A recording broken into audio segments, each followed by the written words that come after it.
क्या अयोध्या आंदोलन और किसी सामान्य धरना प्रदर्शन की तुलना की जा सकती है?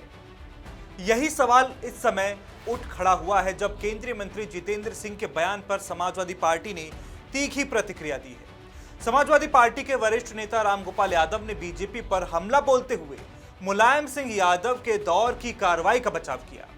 लेकिन इस पूरे विवाद में सबसे बड़ा सवाल यही है कि क्या अयोध्या आंदोलन की परिस्थितियां वास्तव में सामान्य कानून व्यवस्था के मामलों जैसी थी या वो एक अलग तरह की संवेदनशील स्थिति थी जिसमें केंद्र सरकार और राज्य दोनों स्तरों पर लगातार निगरानी और राजनीतिक निर्णय शामिल थे। जितेंद्र सिंह के बयान के बाद समाजवादी पार्टी ने आरोप लगाया कि बीजेपी इतिहास को अपने तरीके से पेश कर रही है। इसी क्रम में समाजवादी पार्टी के सांसद रामगोपाल यादव ने कहा कि उस समय जो फैसले लिए गए वे कानून व्यवस्था बनाए रखने के लिए थे और उस दौर की परिस्थितियों को समझे बिना टिप्पणी करना सही नहीं। यही प्रतिक्रिया हालिया राजनीतिक बयानबाजी के बीच सामने आई। ऐसा ये तो बात सही है, लेकिन मैं ये पूछना चाहता हूँ आपके माध्यम से लोगों से कि अयोध्या में गोली चली तो मुलायम सिंह ने चलवाई, अयोध्या में गोली चली तो मुलायम सिंह ने चलवाई और यहाँ चली तो प्रशासनिक चली।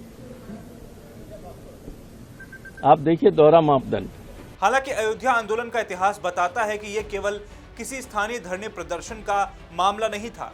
राम जन्मभूमि विवाद कई दशकों तक देश का सबसे बड़ा राजनीतिक, धार्मिक और संवैधानिक मुद्दा बना रहा। इसी मामले में उत्तर प्रदेश सरकार के साथ साथ केंद्र सरकार, न्यायपालिका और राष्ट्रीय स्तर के राजनीतिक नेतृत्व की भूमिका लगातार बनी रही। सुरक्षा व्यवस्था, प्रशासनिक निर्णय और राजनीतिक संवाद सभी राष्ट्रीय महत्व के विषय थे।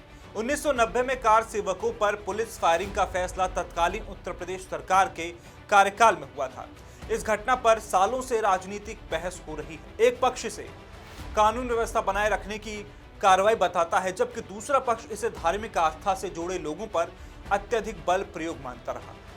यही कारण है कि ये घटना आज भी राजनीतिक विमर्श का हिस्सा बनी रहती है। विश्लेषकों का मानना है कि अयोध्या आंदोलन को किसी सामान्य विरोध प्रदर्शन के बराबर रखकर देखना आसान नहीं है। उस समय देश भर में व्यापक राजनीतिक और सामाजिक तनाव था। केंद्र और राज्य सरकारों के बीच लगातार संवाद होता था और प्रशासनिक फैसलों पर राष्ट्रीय स्तर पर नजर रहती थी। इसीलिए उस दौर की परिस्थितियों का मूल्यांकन करते समय उसके व्यापक ऐतिहासिक संदर्भ को भी देखना जरूरी है। आज भी अयोध्या राजनीति का एक प्रमुख विषय बनी हुई है। हाल के समय में राम मंदिर से जुड़े अलग अलग प्रशासनिक और कानूनी मामलों में राज्य सरकार, ट्रस्ट, जांच एजेंसियां और सर्वोच्च न्यायालय तक की भूमिका देखने को मिली है। इससे यह साफ होता है कि अयोध्या से जुड़े मुद्दे सामान्य प्रशासनिक मामलों की तुलना में कहीं ज्यादा व्यापक महत्व रखते हैं। इस पूरे विवाद के बाद राजनीतिक बयानबाजी अब तेज हो गई है। समाजवादी पार्टी अपने पक्ष को कानून व्यवस्था की कार्रवाई के रूप में पेश कर रही है, जबकि बीजेपी इसे अयोध्या आंदोलन और कार सेवकों के इतिहास से जोड़कर देख रही है। ऐसे में यह बहस केवल एक बयान तक सीमित नहीं रह गई, बल्कि एक बार फिर अयोध्या आंदोलन के इतिहास और उस दौर के राजनीतिक फैसलों पर केंद्रित हो गई है। अंतिम राजनीतिक निष्कर्ष मतदाताओं और जनता के विवेक पर निर्भर करेगा, जबकि ऐतिहासिक घटनाओं का मूल्यांकन उनके पूरे संदर्भ में किया जाना चाहिए।